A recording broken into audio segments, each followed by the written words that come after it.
Hello, everyone. Thank you so much for joining in. I, on behalf of WCT, welcome you to this webinar. We are very grateful to have you. I'm Raza Kazmi. I am a conservation communicator with WCT. And we bring to you this very important, very critical issue of exotic pet trade. So the webinar is about, it's titled "The Truth About Exotic Pet Trade." Some of you might know that WCT has been carrying out an awareness campaign under the banner of Trapped in Trade since 2021.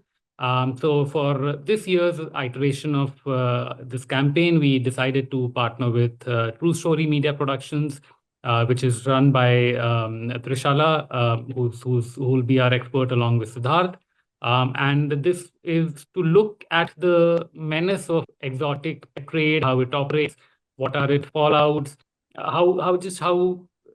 apart from being or as much as important as it is that it is illegal trade, it is also important to highlight how destructive it is, not just for the species in question as far as their natural habitat is concerned, but also just how cruel the trade is. So we'll be covering all these grounds in this webinar. I won't take too much of your time. The subjects to be discussed are very important and they cover a wide scope. I want to give maximum time to that. Just a brief introduction about our experts and speakers. Trishala is a conservation filmmaker who specializes in covering issues related to exotic pet trade and illegal wildlife smuggling. She's been working in the field for a while. And now she's using her conservation filmmaking skills to further create awareness about this issue, both among the wider audience as well as the lawmakers and policymakers.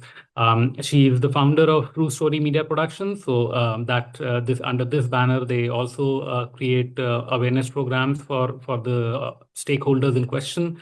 And Siddharth is an independent journalist who has specialized in covering issues related to exotic pet trade and especially illegal wildlife smuggling, which many of you who read the news would know has really taken off in the past few years, especially as the demand for exotic animals grows in India and across the world.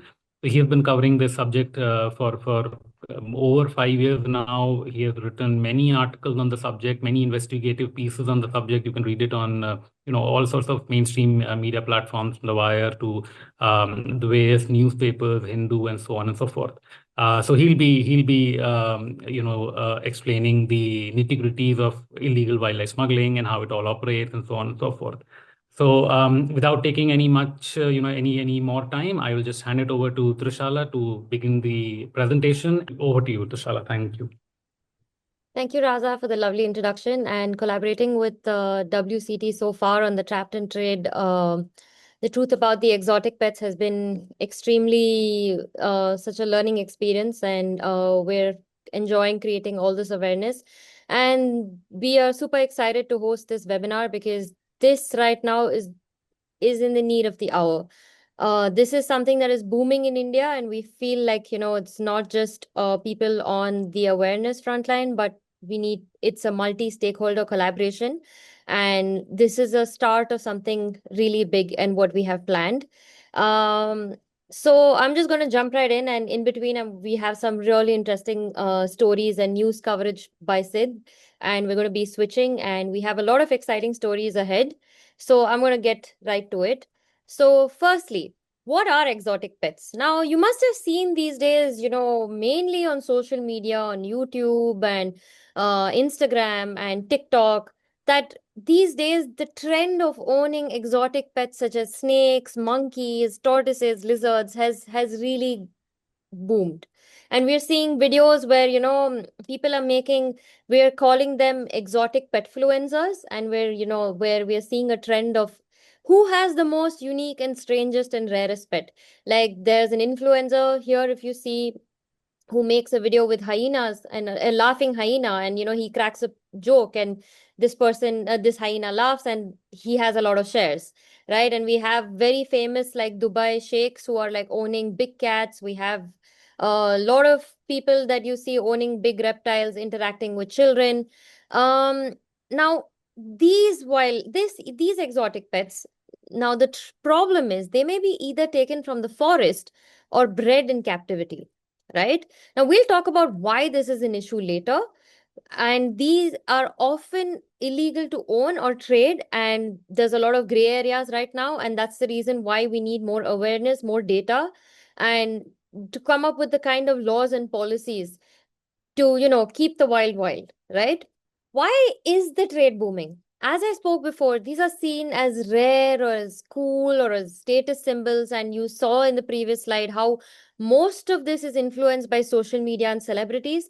We see a lot of unboxing videos these days on YouTube where, people are unboxing like the most outrageous reptiles, insects to primates. And yeah, so the problem is now it's become very easy to buy online or through networks and even pet shops right now in Bangalore and all over India, right? And they are very much high profit for traders and traffickers because the penalty is very low and the prosecution is very like low compared to like drug smuggling or arms or human trafficking. And there are very weak law enforcement in not just some cases but many cases, and there's a lot of lack of awareness about laws, not just within the public but also with the government itself. And people don't really understand the animals needs, and if they do understand the animals needs, they wouldn't really be buying them, right?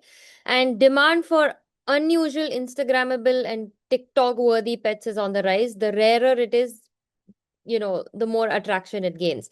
Now illegal trade is often hidden as legal, which we will cover later. And now, native wildlife versus exotic pets. Now, there's a lot of confusion between, native wildlife and exotic pets. A lot of people often misunderstand these two. And I'm just going to tell you a little bit about the difference. Now, native wildlife is naturally found in our region or country, and it's a part of local ecosystems. It's protected under the Indian law. That would be your star tortoise, your Alexandrian parakeets, your rose ring parakeets, and your monitor lizards. Whereas when it comes to exotic pets, they're not found in India and they're brought from other countries and they're often traded as pets. You would be seeing, in pet stores these days, there's a huge rise of iguanas, ball pythons, macaws, sugar gliders, and all of these pets. We are even seeing gibbons and apes, which we will cover later. Now, I would like the audience to tell me which one you think is native and which one you think is exotic. Just a minute, and if anybody could raise their hand and just, switch on their mic and tell us which one is exotic and native. Yes, Asif, go along. You're on So, mute. so yeah, so the star tortoise, which is on the left side, that's the native, and the one on the right hand side is the radiated tortoise. That's an exotic. So, give Correct. you perspective, the one facing us is native Correct. star tortoise, Correct. and the one facing sideways Hmm. is the exotic. Very good. Yeah. So, I mean, it's they're so similar, and you understand why it's so.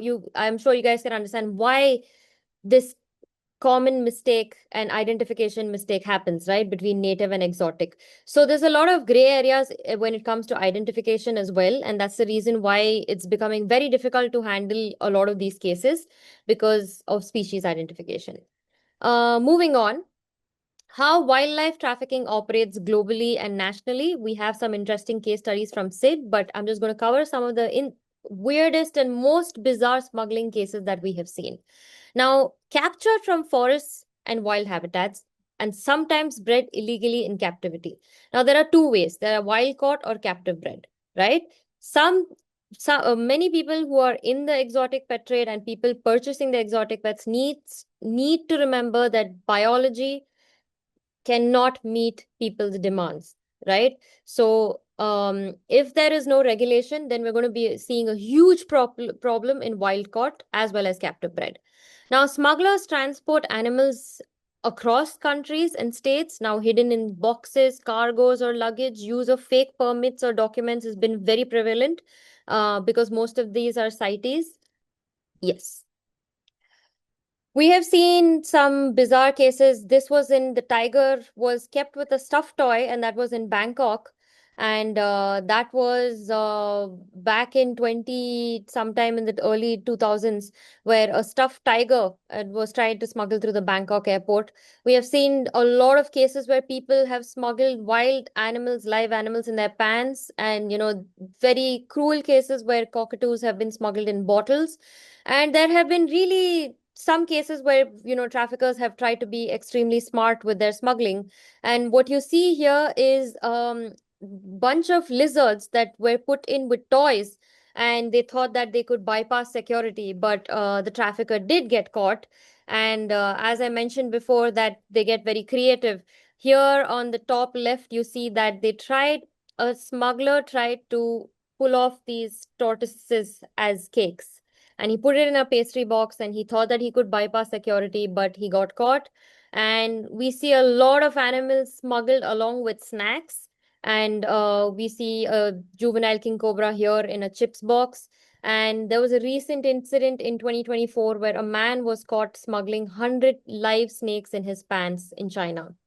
And we see a lot of insect smuggling, which is on the rise. There's a lot of insect hobbyists and pet hobbyists who love to keep insects. And they're also smuggled in really cruel ways. Um, well, most of those have been international cases. We're also seeing a rise in India as well. We had a wallaby incident in 2023 in Bangalore International Airport. We also had 9 anacondas that were smuggled, and this was also in Bangalore International Airport. We here on the right, you see gibbons that were smuggled. This was one of the gibbons was dead, and the sibling, as you can see, is hanging onto her. This was in Mumbai.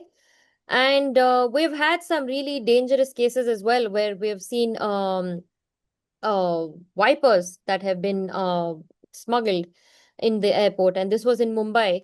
Uh, have these animals escaped? Yes, they have. There have been a lot of cases, as you can see. An otter and sparked chaos after escaping hand luggage mid-air, and a lot of people thought it was a baby rat, and there was a lot of chaos. And here on the left side, you can see real life snakes on a plane incident where a snake had escaped and the plane had to come to a halt, and there was a lot of chaos that created amongst the passengers.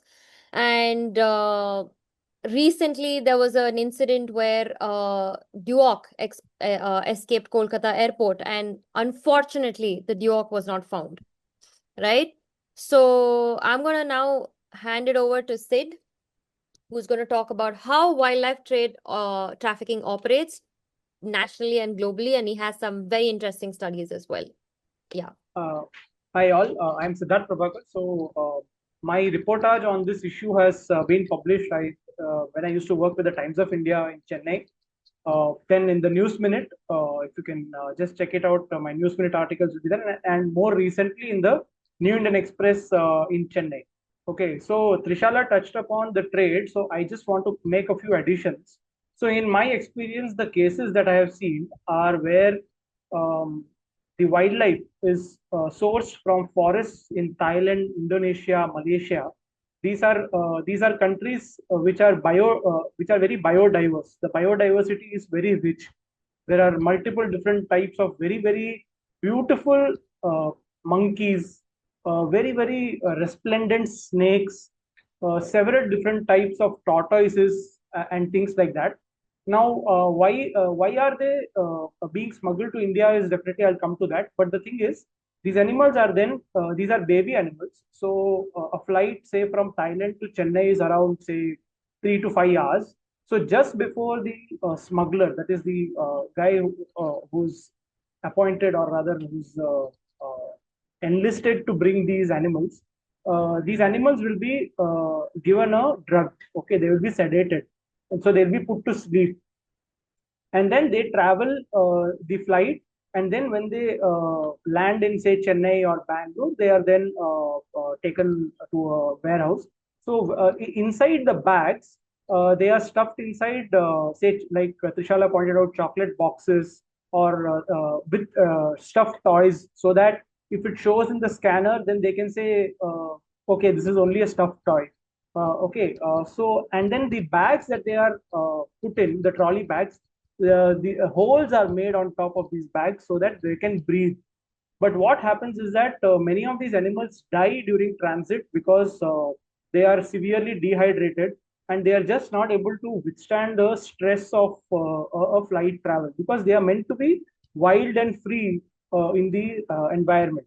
Okay, so these are some of the cases. So one of the most interesting cases I reported on was in May 2024, where customs in Chennai, they found that Tamil Nadu police constable was a linchpin of this international trade. Now, as you know very well, smuggling is very rampant in India. I'm talking about all smuggling, not animal smuggling.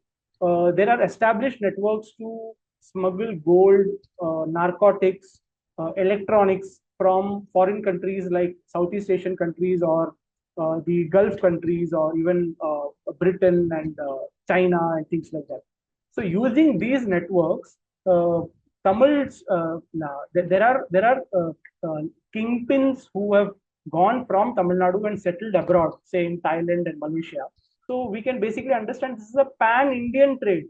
We have heard about Bahubali and RRR and other movies which have gone pan-Indian. So in that way, this trade is also pan-Indian. It is not just Bangalore or Chennai or Trichy, which is which is the where these animals are sold.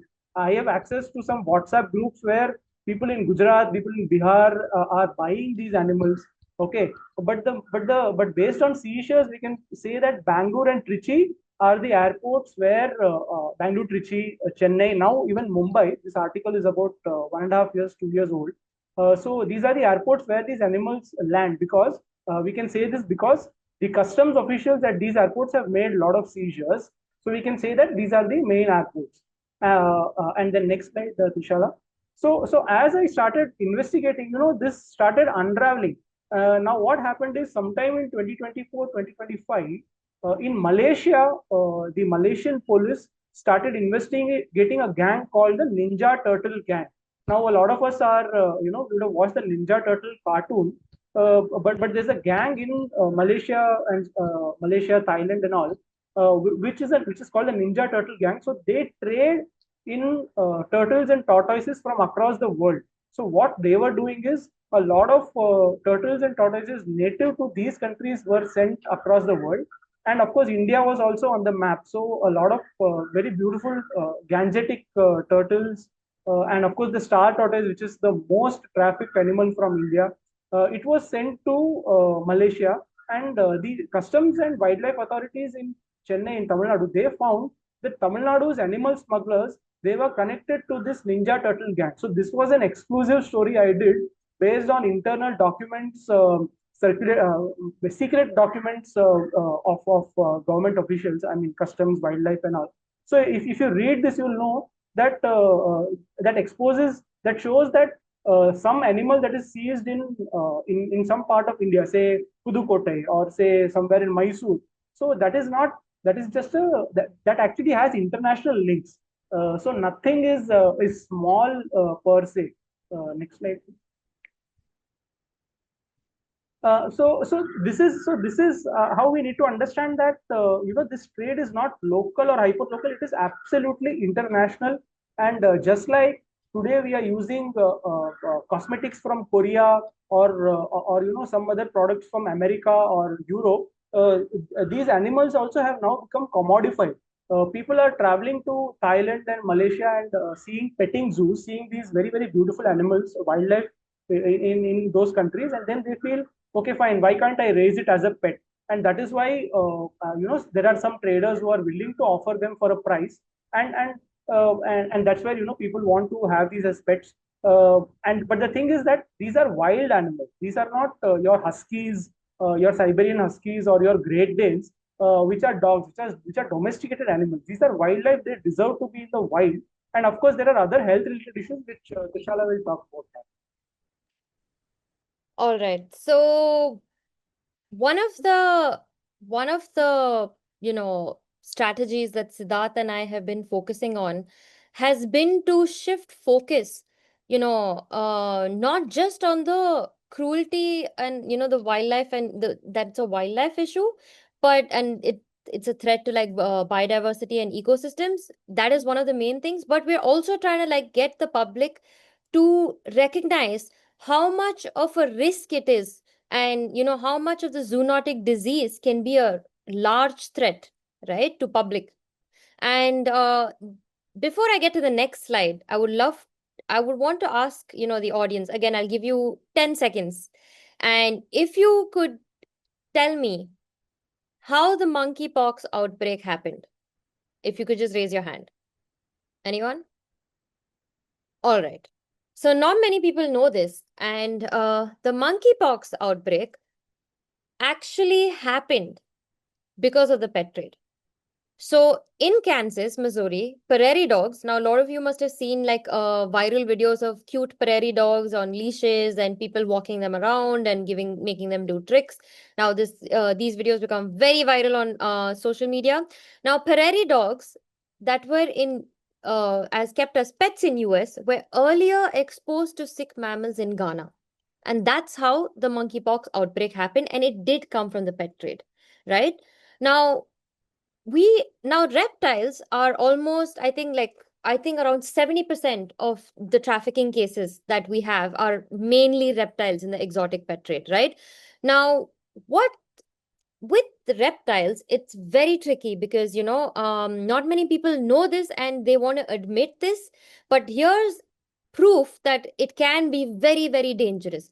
Now, 2,500 turtles that came to Bangalore were sent back to Singapore.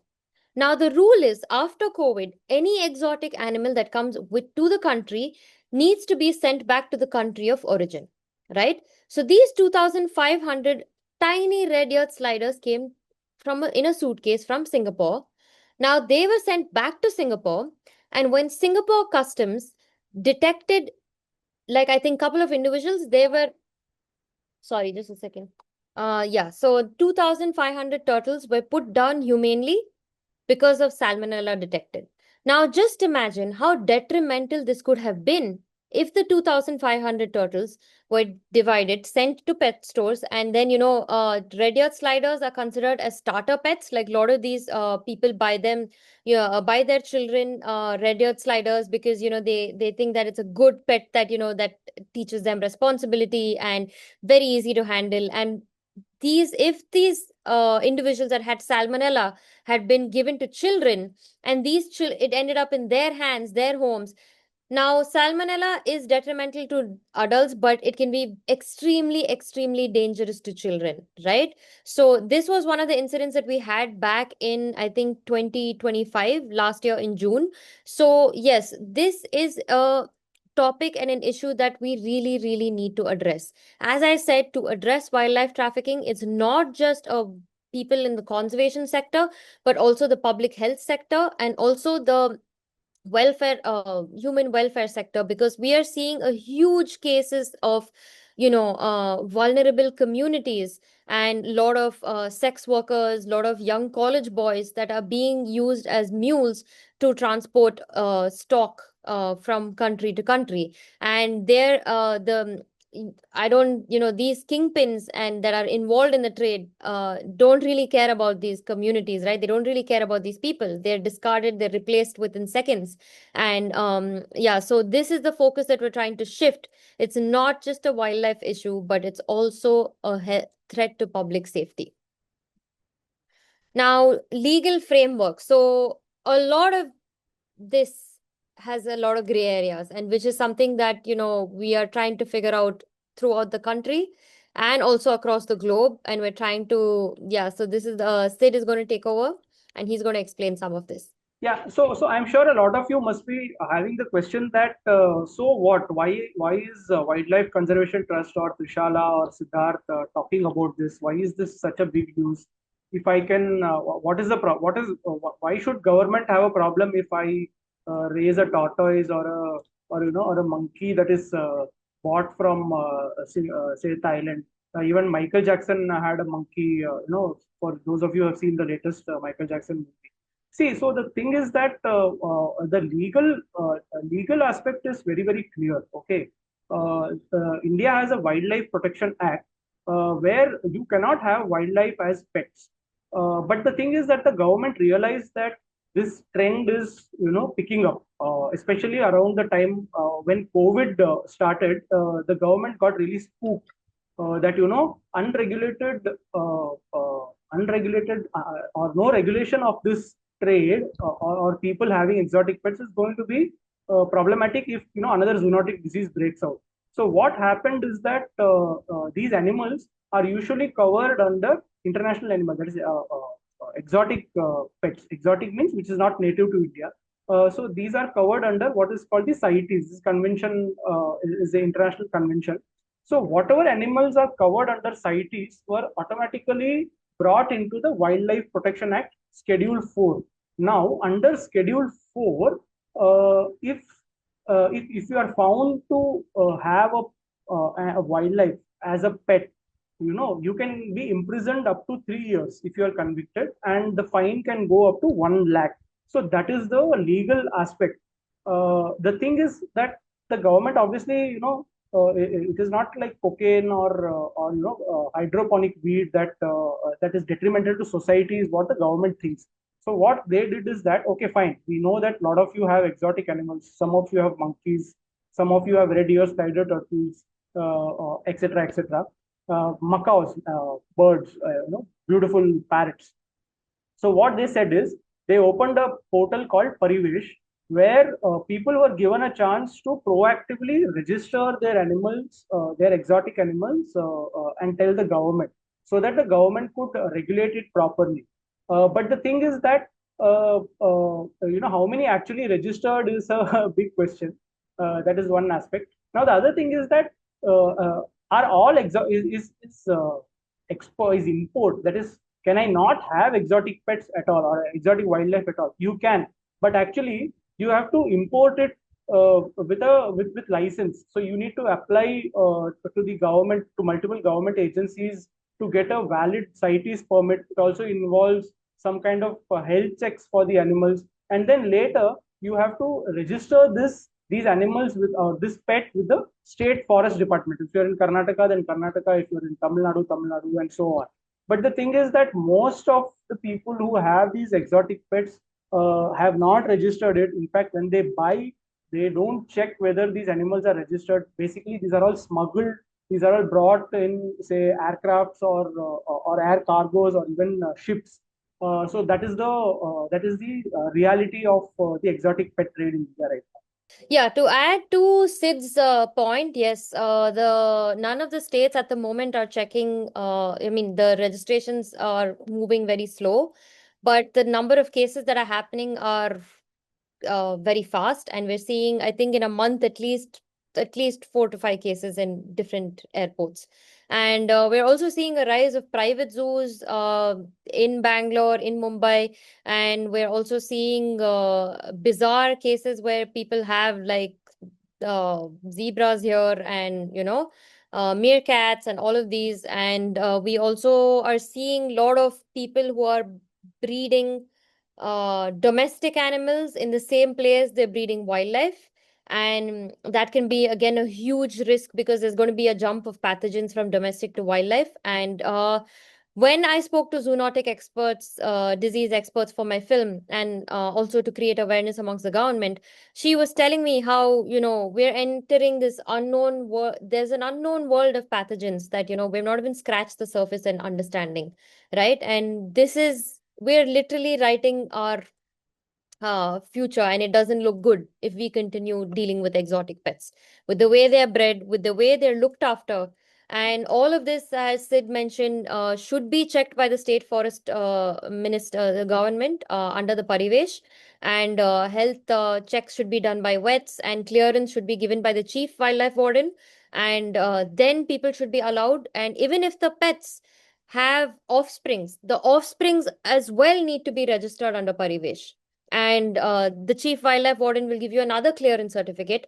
And even if you transport an animal from point A to point B, you need to inform the chief wildlife warden, right? So a lot of these is a gray areas, and what we need right now is awareness and public support to help us push the government into checking, and we need more data and to understand how the market is actually doing and what kind of species are we seeing.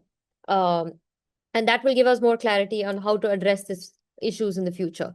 Now, invasive species. Now, a lot of us are aware of how, there are a lot of these invasive species that we have, from tilapia in our waters to lantana. Is that happening in the exotic pet trade? And it is. So how is that an issue? And I'm just going to talk about it. Now, traits of invasive species. Now, not all species are invasive. Now, the traits of invasive species are their habitat generalists, meaning they can survive and thrive in any in many environments and can adapt easily, unlike habitat specialists, which rely entirely on specific conditions to thrive. Now, this would be your red-eared sliders that are, thrive in pond, lakes, and tanks and outcompete native turtles. And they have a high reproductive rate. They breed quickly in large numbers, and they can easily outnumber and displace native species rapidly. That would be your reptiles, amphibians, and rodents. Now, in their native habitats, species are kept in check by their predators and parasites in competition. But in a new environment, many invasive species have no natural enemies, allowing their population to dominate and explode, right? What happens when exotic pets become exotic pests? Now, reasons why the owners release their exotic pets. They outgrow their enclosures. They are expensive to maintain. They show signs of aggression or unwanted behavior due to stress, and they develop some disease or they escape from captivity. Now, we have seen all such cases where, people have, the moment they buy a red-eared slider, it's the size of a coin. And then, obviously, as it grows up, as it gets older, it doesn't fit anymore in the tank. So what they do, they release it into a lake or a pond nearby, right? And what happens? These red-eared sliders are extremely invasive. Studies say that they are invasive in 6 continents. And even in India, we're seeing a rise of red-eared sliders. Like, I know reports of people who have reported cases of red-eared sliders in Bangalore lakes. And yeah, this has become a huge problem. Now they outgrow their enclosures. Now, this was a very, very interesting case in Mumbai where you see an albino python trying to escape down from an apartment in Mumbai, right? Now, a Mumbai apartment is not even big enough for people, now let alone like a snake the size of a 10-foot python, which is used to living in like dense rainforests and forests. Imagine trying to, like take care of it in a Mumbai apartment, right? I mean, even if I was a snake, even I would want to escape, right? Now we are seeing a lot of irresponsible behavior. Now this video went viral. This was in Bangalore where owner was seen taking an iguana on his shoulder in peak Bangalore traffic. Now, if this iguana escaped, now not many people are used to seeing iguanas running on the road. Many people fear reptiles, so this would have caused a lot of chaos. The iguana could have died, and yeah, it would have caused a lot of traffic. So this we are seeing such videos go viral where there's a lot of irresponsible behavior from the owner's end. Now, they develop some diseases or infections or deformities. Now, a lot of these pets are not kept in the condition that they're supposed to. Their terrariums may not be good, or, their behavioral needs and their basic needs are not met in captivity, right? So this red-eared slider has severe deformities because I don't think that they kept it for, you can see the shell or the carapace that has, almost looks like it's melting. Like that shows it's like a lot of deformities have happened because of lack of sunlight and less activity. And you can see like, yeah, so threats to biodiversity. Now, many of these people, when they release these exotic pets into ecosystems, our ecosystem, it disrupts the ecosystem balance. Many of these carry harmful diseases and they're bred with native species and they dominate and outcompete with the locals and they predate on native species and we lose our native uniqueness, right? Now, threats to economy. Now, damage to agriculture and livelihoods, like for example, the tilapia and Kaveri. There have been lots of reports where fishermen are saying that, the native species in Kaveri have come down and fishing has become a huge problem. Now, high cost control and removal, we all know that how India, especially in the south, is struggling to remove lantana and how much money is being pumped in every year to remove hectares and hectares of lantana, and it just keeps coming back. Public health costs, collapse of local fisheries, forest regeneration impacts, and disruption of local habitats. Now, threats to human health, as I mentioned before, zoonotic diseases, new pathogens in new places, and bites and injuries. We are not even, we've not even scratched the surface when it comes to understanding diseases from ticks, bites, and mites and fleas. Now, all of us do not like ticks, mites, and fleas. So imagine if you get a primate from another country and it's carrying, some kind of a tick, and that tick jumps onto us. What can happen, right? We don't know. These are all unknown yet. Now, invasive species and the regions that they've invaded. Florida seems to be like the poster boy when it comes to, all the problems and all the things that have gone wrong with invasive species. One of the biggest examples is their Burmese python invasion in Florida. Now, not many people know this, but these snakes native to Southeast Asia were introduced through the exotic pet trade, right? Now, many of them were accidentally released. Some owners deliberately abandoned them because they get extremely enormous and they have a lot of strength. But there's something that we're also, we can learn from is a natural disaster occurred, like Hurricane Andrew in 1992. And a majority of these Burmese pythons escaped from captivity and into Florida. And that's when it became a huge crisis. And now you must be seeing a lot of these, videos on Instagram and Florida where python hunting is, legalized. And, they have a competition where who captures the most, the biggest python. And that's what it has come to. And we're also seeing a rise of iguanas that are also invading Florida. And iguanas are tropical lizards, but they do not thrive. So I mean, they do not do fare so well in Florida, but they have been somehow, cases where there have been like it has rained iguanas, and there have been because of the temperature, and they called it like a cold death or something, where one day people saw and iguanas were just falling off trees, and this was because of they could not regulate their body temperature. And we also have red-eared slider invasion, which is, even in India, Kerala, we're seeing in Bangalore, we're seeing a lot of these cases. And we have reports now in Mumbai where there's alligator snapping turtles that have been found in the lakes there, and that's becoming a huge problem. And this was from Bangalore, which was found on India Biodiversity Portal. And yes, I'm going to just hand it over to Sid to see if he has any points to add about this. Sorry, I just want to make a few points. This is something that I wrote an editorial for also in the New Indian Express. See, the exotic pet trade is definitely is illegal. Okay, but why it is happening is because there is massive demand. Okay, why is there massive demand? Is because people like you and me, who were earlier bringing up cats, dogs as pets, now we feel that we can also rear tortoises, monkeys, lizards, snakes. Okay.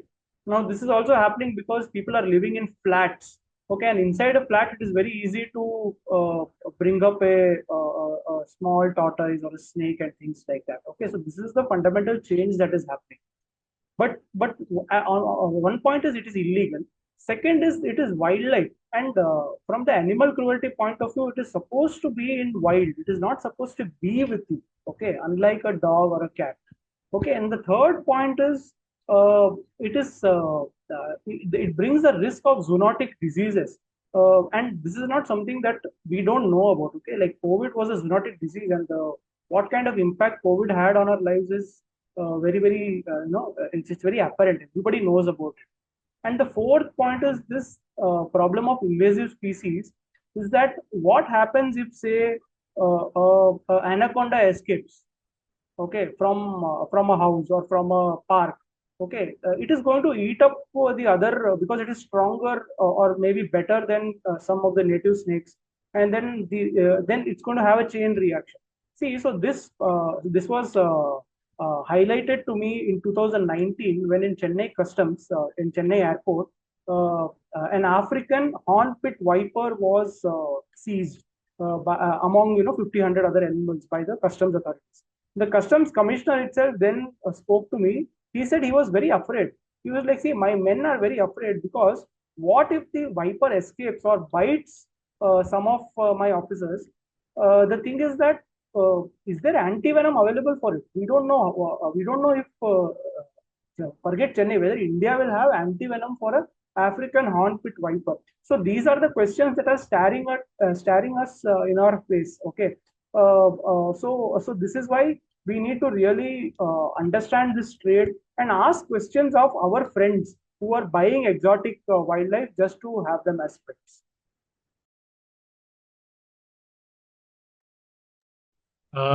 Trishala, do you want to add something? Yeah, I would like to add to the venomous snakes point because am I audible? Okay, So there was Yes, an yes, yeah. incident that I did in 2023 in the airport, and so there were two, baskets, and one basket had like 45 ball pythons, and then the other basket, there was a red sticker on it. So we were kind of aware that what something in this is. We saw it moving, and we're like, okay, the red sticker kind of indicates that it's something venomous, right? So to our surprise, but we still had to check because we had to see the condition of the animals. The first bag that we opened, like a king cobra juvenile fell out of the bag, and it was an extremely small room in the airport, and we were, the moment we saw the king cobra, we all just went back. Unfortunately, it was dead. It looked extremely dehydrated. And yeah, so this is something, what if the king cobra had escaped in the flight, right? Or what if, one of the customs officers got bit? And it's not all of us are trained to, handle, some experts are trained in handling venomous snakes, but each, species of snake come with their own set of behaviors. Like, like if you imagine if it was a black mamba, right? Or a viper, like a gaboon viper that can strike really fast. So how, this is people should think and be really smart about, and not involving, I mean, in buying venomous snakes, because if a venomous snakes, I think one of the incidents that happened in Bombay recently, like somebody in the second floor of their house found a ball python, and we have also seen an iguana that has been rescued in Hyderabad, I think in 2024, by Friends of Wildlife, I think. So yeah, so this is something that can happen, and it's something that we should prevent, because India is already dealing with around 50 to 60,000 snake bite deaths per year. And when we're grappling with human snake conflict already, why bring in species that from other countries where we do not have any kind of anti-venom to treat? Wow. I think my head is pretty much spinning with all the information that you guys have shared, and I guess I share almost everybody who's here in the webinar with us would share the sentiment that we would maybe consider ourselves a bit knowledgeable or aware about these issues, but even somebody like me, I had, to be very honest, no idea of the scale and the scale of this trade and the number of species and the issues involved. How like yeah, it's quite amazing. I was just wondering that one thing that I have also sometimes wondered about is the fishes that, and I think we were discussing earlier, and you were told me that another huge challenge is that a lot of our rivers and ponds and lakes, freshwater habitats are being invaded by tons of invasive fish species, a lot of which sometimes turned out to be species that were bought for pet trade, and then they were just dumped into a pond or a river, and then they became invasive. And the trouble with not only in many rivers and many habitats have they outcompeted the native species, and in some areas they even rendered them extinct, or at least in some stretches of the rivers.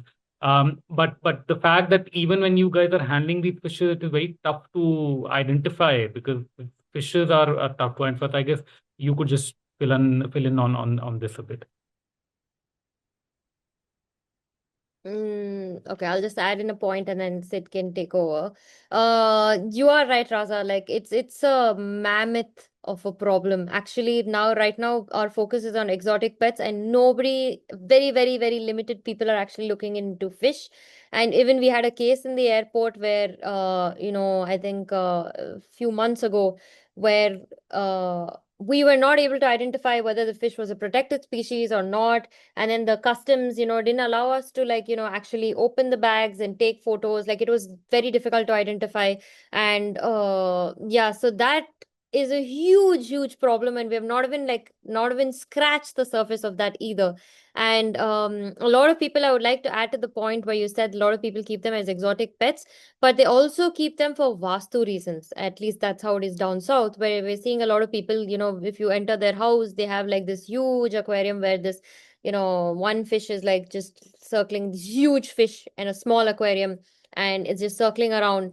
And then after a certain point of time, they realize that okay, they want to like leave it in the water somewhere. And then yeah, this is a huge problem, and it's something where a lot more people need to collaborate on. And yeah, Siddharth, do you have anything to add to this? No, Trishala, I am just looking forward to questions if there are. Yeah. Yes. So I think we'll just open the floor for questions. Any Okay. of you, if you have any questions, you can just unmute yourself and ask the question, or if you prefer typing it down, you can just type it down in the chat. Yeah. Please do feel free to ask as many questions as you want.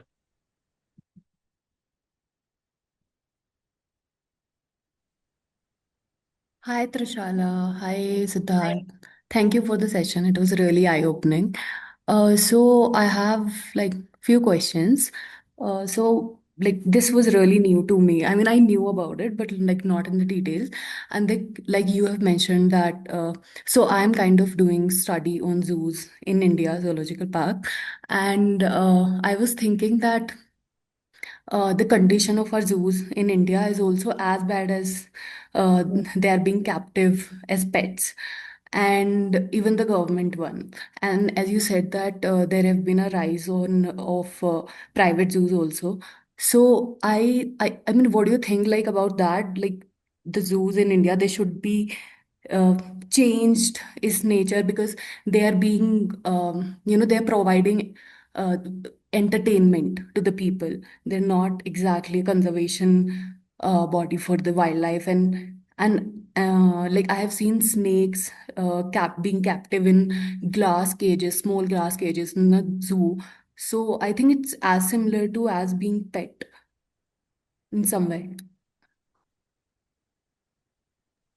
And just Trishala, if I may add to that point that has been brought up, and you can answer both of them together, is that also the fact that you mentioned about private zoos, and we know that without taking names, so everybody knows that private zoos have become a huge thing with government support. You have in Gujarat and elsewhere, and a lot of exotic animals are being brought into these zoos, and I wonder because if I remember correctly, Himal did a big investigation into it.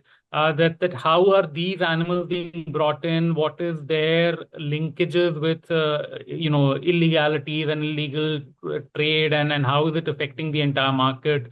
And also just the question of ethics to it, that you frown upon a private individual raising a tortoise, but then you have a government supported or a project, a huge private zoo that a multi-millionaire or billionaire can start and basically treat it like his own huge zoo, and the government will support you. So there are multiple issues there. I guess you can answer all of these Yeah. together, and it also speaks to the state of Indian zoos, that a lot of our Indian zoos are preferring to send their animals up there rather than upgrading our zoo itself. Raza, I'll take that. Of course, Trishala also can wait. See, my point is very clear. I've had a discussion regarding this with Trishala also. See, the thing is that these private zoos, especially the one by the high-profile individual. I have no fears in naming it, but WCT has asked me not to. So the thing is that these private zoos, they might not be cruel to animals. Okay, so you can see photos and videos of people bathing the elephants and feeding them food that is made in very special kitchens and blah blah blah. But the fact is that they are wildlife. Okay, they are meant to be in the wild. Okay, not as your pets or pets of humans. See, just because we are the apex predator doesn't mean that we can domesticate anybody and anything that we want. So that basic understanding has to come in. But the way I see it, at least I have spoken to many government officials. See, the thing is that regulating this trade or stopping the trafficking of animals, wildlife, is very low on the priority list of the government. Okay, because they want to spend their resources on stopping narcotics or stopping gold smuggling and things like that, or maybe arms smuggling or terrorist activities and things like that. So they feel first of all, they don't have the energy. Second is they feel that so what if animals are coming, so some of them seem to have this kind of an. And to also add to all of this, zoos, private zoos, how a government should operate, how private zoos should operate, I feel like there needs to be a lot more transparency and a lot more clarity from all organizations, and a lot more legitimate paperwork and a lot more honesty. That's the only way, like there is corruption there, right? So there's a lot of stock moving within the country, and the zoo that we're talking about, India right now is treating it like a band-aid to all the conservation issues, and that's not a good solution, right? So there needs to be a lot more, these government agencies need to associate with the right organizations and scientific organizations and conservation organizations to address these issues at a grassroots level. And there needs to be more communication and ultimately power and money, right? These are the two things. But then also I keep saying that with great as to quote Spider-Man, with great power comes great responsibility, and that is something that if these people who are in power have, use it right. That's all I'm going to ask for. So there are a couple of other questions Yes. on the chat, and I'll take those questions. Yeah, sure. So the question is about what about species which are not under CITES or Wildlife Protection Act? So the thing is, it's a very brilliant question. You know what? This is how the smugglers are also thinking. So in many cases, I have myself seen that many animals that are seized, they don't fall under CITES or Wildlife Protection Act. Okay. So the thing is that under Wildlife Act, the person may not be penalized or arrested. But the thing is, under Customs Act, and there are a few other health-related acts also, they can be prosecuted because they don't have the permission to import any animal. Okay. So that is one way. Second is why are pet shops in India allowed to sell? Yeah, that's a major big black hole. Like I said, there's a regulatory, I can say, oversight, or people don't want to really, bother about these things. So that's why you can see, in fact, in Chennai, I have myself gone, and in Chennai, these pet shops are in the constituency of the chief minister in Kolattur, which is constituency of Tamil Nadu Chief Minister M.K. Stalin. Okay. So this is something that I don't think they are bothered. Like, for example, this Sayyid Liaqatullah, who has the Karnataka aquarium, he has been arrested by DRI and customs a few times, and despite that, he's running it in very open.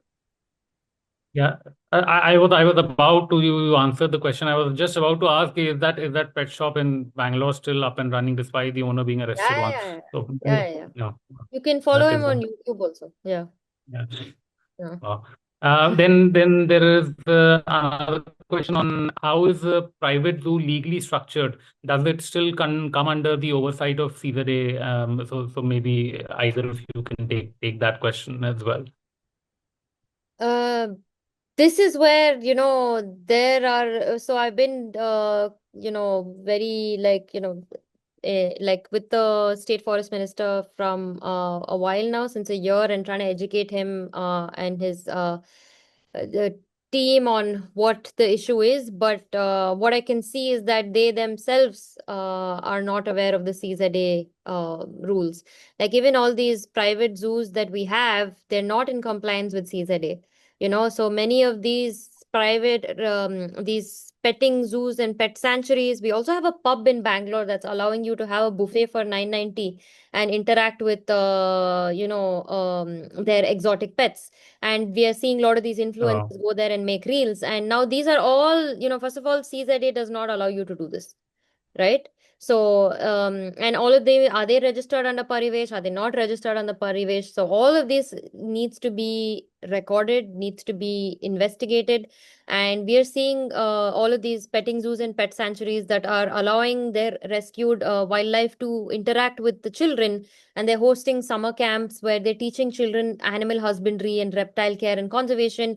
Even their poster markets things like, how do you let let your reptile breed in captivity, and what is a perfect condition that you can create for them. But according to the Parivesh, if you have offsprings, that has to be registered under the chief wildlife warden. So before these people on in these petting zoos and pet sanctuaries go ahead teaching about all of this, they need to be aware of the law and need to work with the government, and then educate. I know all of them are coming with a place of intention where they want to teach conservation.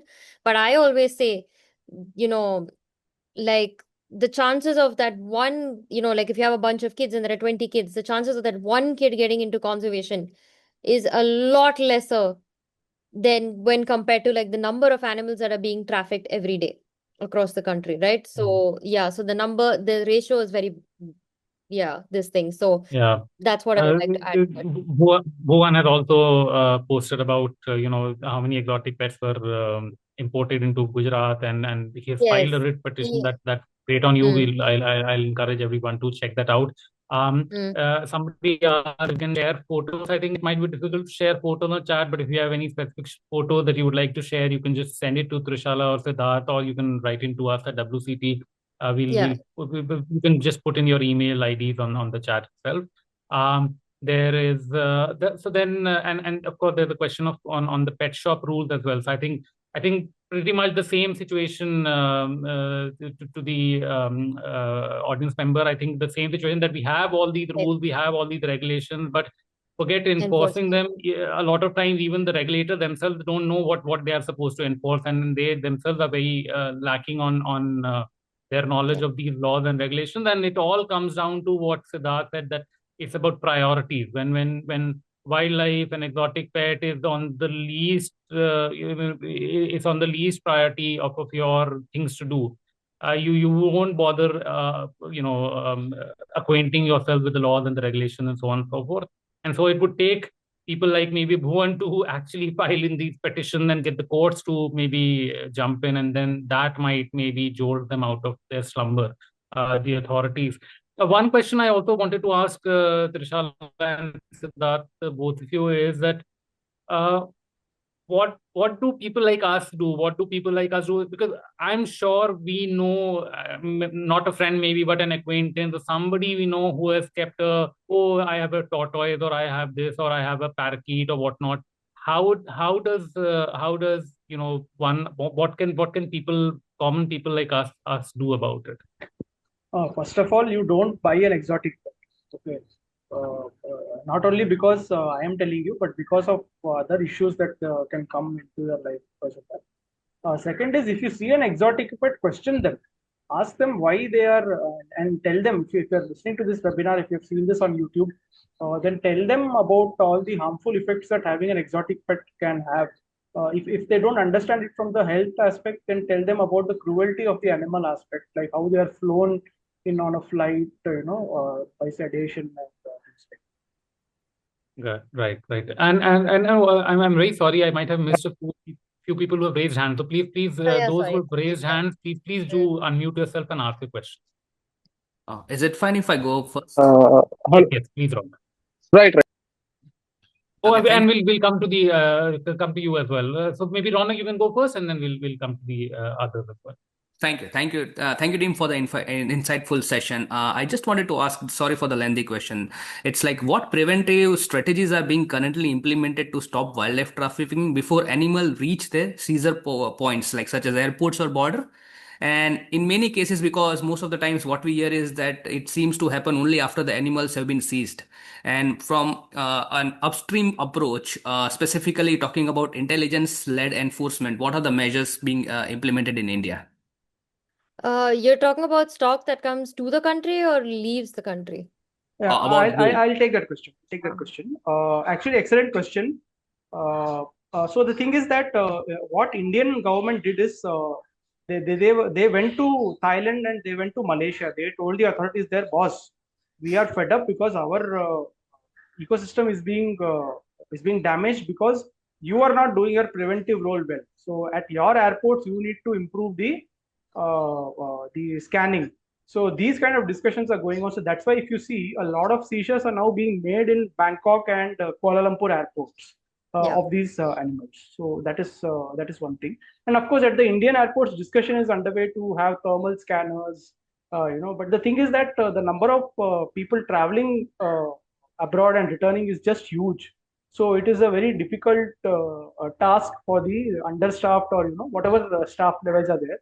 It's a difficult task, and of course the big question of corruption. Nothing can, no smuggling can happen without the help of black and how do I put it? Colluders in the system. Yeah. To add to Sid's point, so if you remember the wallaby that I showed that was found in Bangalore International Airport, now these people keep changing their strategy. So when I interviewed the officer, like customs officer who confiscated this person, so he said that it was a pretend family where there was like a guy in I mean there was this guy who got like bunch of toys, and one of the toys looked unusually strange because it had long legs and everything. So and when they checked his tickets and everything, it was like, oh, he booked his flight one day before. And so yeah, they check all of this, like the patterns of how it is, and they keep changing their strategy, right? So because he had got a bunch of toys, and along with that he got a wallaby, and these people just had a suspicion that what, this is a very strange looking toy, like what is this? And then when they actually, and then when he checked his bought his ticket one day before, then our customs officers kind of stopped him, and then when they saw what it was like about wallaby, and unfortunately it didn't make it. So yeah, they said that had this guy had come with a full kid or something like that, then they wouldn't have stopped him. And yeah, so they keep finding new ways, and it's actually very tricky for people to we need to improve our forensics, we need to improve, as Sid said, thermal cameras, a lot of this. And a lot of this collaboration needs to happen with other countries that are doing good in detecting before it exits their country. So we need to collaborate with them. And yeah. Thank You're on mute. Yes. Thanks for great, it's been such good information you have given. Actually, I just want to ask you a very relevant question, but I don't know how to ask it, but I'm just giving an example. So when I was doing my master's in Tamil Nadu, I came across a fish called crocodile fish. Okay. In the like one of the stream of Kaveri River where a fisherman is fishing, he got a fish called crocodile fish. I inquired about it, and there are many other exotic animals which are already in wild now. So they are mass spread across the area. So one of the example is also African giant snail, which is also a very big problem. And there is another example in terms of flora. That is Eupitorium. When I went to Satyamangalam, Mudumala and all, Eupitorium, Lantana and Prosophis jolifera, they've been widespread. Even when it comes to what Bamragad Wildlife Sanctuary, the place where I'm working right now, it is very pristine. But even now, I can see Eupitorium spread very vastly. So like the government, when I asked the question that what are they doing to remove these kind of things, so they told me that they are removing it patch wise, which may not be advisable, I guess, to as far as I concerned, since it is an invasive species, it may grow very fastly. So, so are we dealing it in a right way, or what would be the better way which can be like done? Sid? Sid, is he online? Okay. 1 minute, yeah, I'm here. Yeah. Yeah, very good question. In fact, I didn't want to be gloomy. I wanted to give a hopeful response. But I Yeah. have told this to Trishala earlier also. I Yeah. think this is like the dog trying to catch its own tail. Okay, I think we are way behind the curve. I think the problem is very, very big. I don't see it improving in any way because, first of all, the priority is not there. Second, the scale of the problem is massive, like our friend has just pointed out. It's not just fauna but flora also. And yeah, so yeah, sorry to be very gloomy, but that's the way I see. Yeah. I And agree with it. Yeah. Yes, and yes. I think I just have one more. yes, One yes. more. I just have Go one more question. Like when I approached the forest department regarding these weeds and giant snails, also they were telling me that they don't care about. They have no information about giant snail yet. And the other thing is when it comes to flora weeds, which are widely spread, they are removing it in patches. Would that be advisable, or because So, removing a patch, they may be regenerating very fast? yeah, Okay. Nikshipan, if I may come in, if I may come in, I think it's a very valid point, but I think from what I understand is, and I can be corrected if I'm wrong, but the problem with invasive weed is not directly at the moment linked to the exotic pet trade. So it's a related issue of invasive, and invasives can be either old invasive like lantana and other eupatorium and others which have introduced from to the country during the colonial days, and then they proliferated or so on and so forth. And then there is invasives can be through exotic trade as well. So I guess maybe that it's a very interesting question, but I guess it might be slightly digressing from the topic, and I'm sure we would be happy to take this up separately. But just sticking to the topic of exotic pet trade, I think one question and asked by Nilesh as well, and it is something that even I have faced, is that people often ask, okay, so if we do come across an exotic animal and maybe let us say it is seized, what next? What happens to those animals? I guess you touched on it, both of you touched on it, that the protocol says that at least if it is caught, I guess, on the airport or the cargo deck itself, it is supposed to be sent back to the country of origin. But say if it is already in the country, and things like where it has escaped, or it is just seized for lack of proper paperwork or so on and so forth, what do we do then with these animals? Yeah, I think it is a call has to be taken by the forest department. I think they are.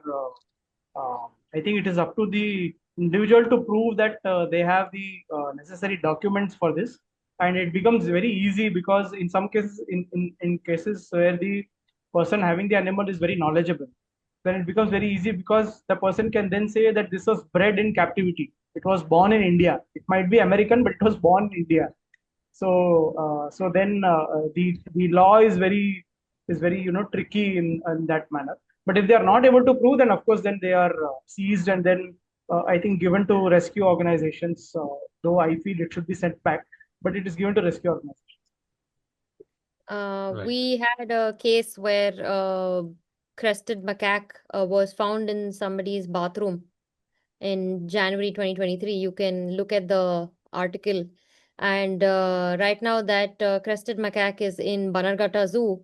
And, it's a critically endangered species, and it should be sent back to to Malaysia or I think in Indonesia, like, I don't know which, one of the rainforest regions there in Southeast Asia. So that's the issue, right? So the WCCB should act on it. We're losing precious time because, their rescue centers, they're ready to take it, rehabilitate it, and then release it back into the wild, because even one individual is important. So yeah, that's been one of the cases, and yeah, so there should be more action and more, the ministry is supposed to give the permission, and the ministry and Wildlife Crime Control Bureau have not yet given permission yet. And I think it's they said that the Supreme Court should allow and give permission. So from 2023, this has been like, being like passing the parcel between all of them, and the monkey is still stuck there. Yeah. Mm. Yeah. So we're going to be seeing more such problems. Yeah.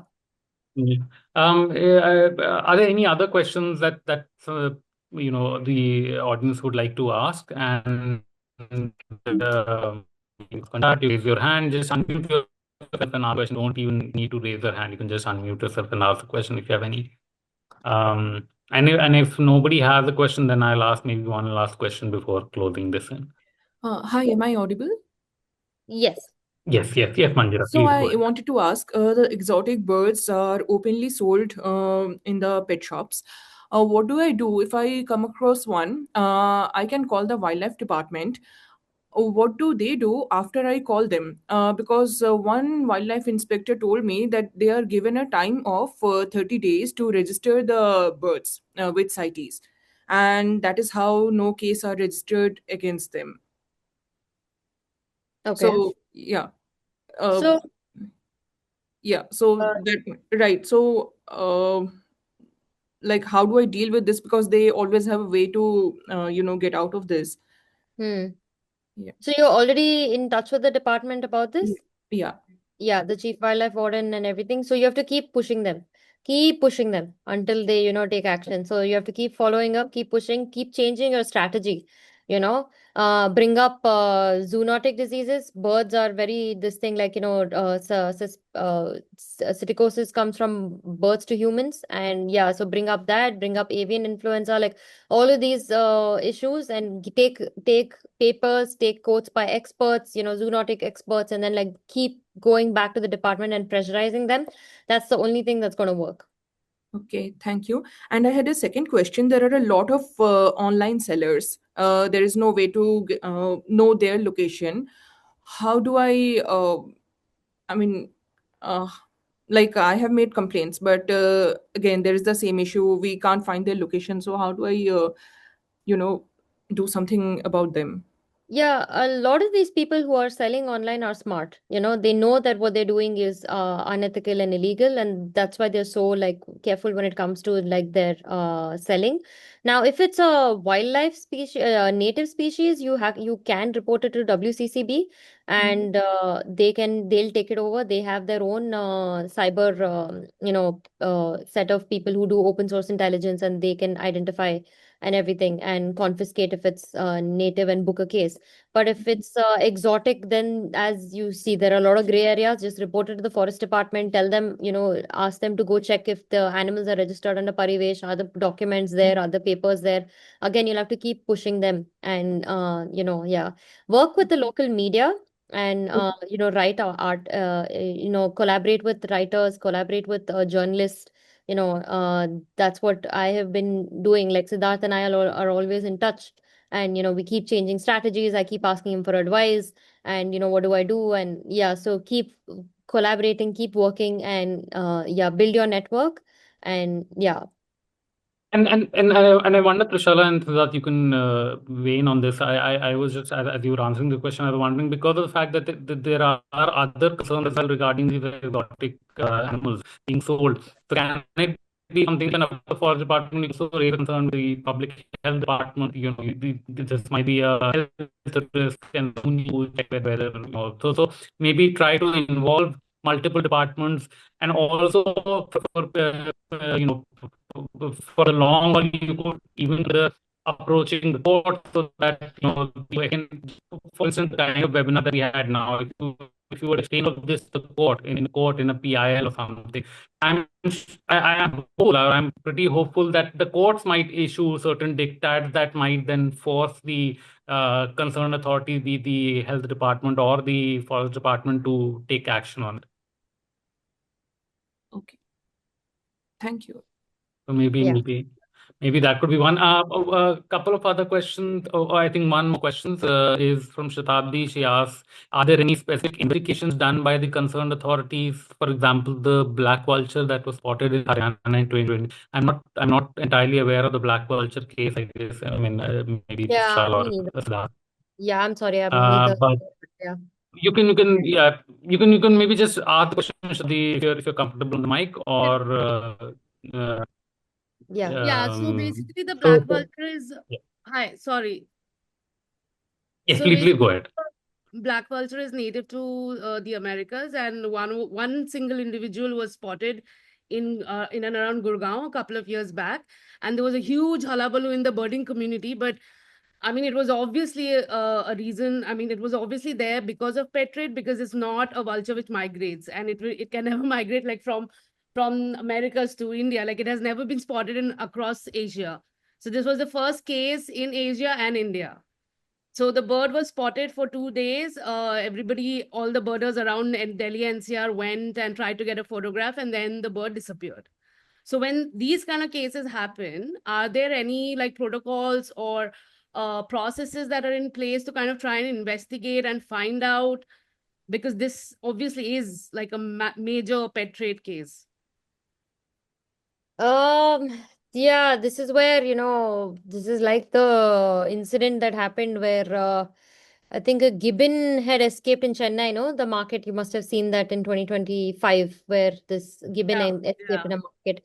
Yeah. After that, no investigation, nothing. It is, as you said, they should, the concerned authorities should. But that's the thing. What we notice is that they don't even know where to start.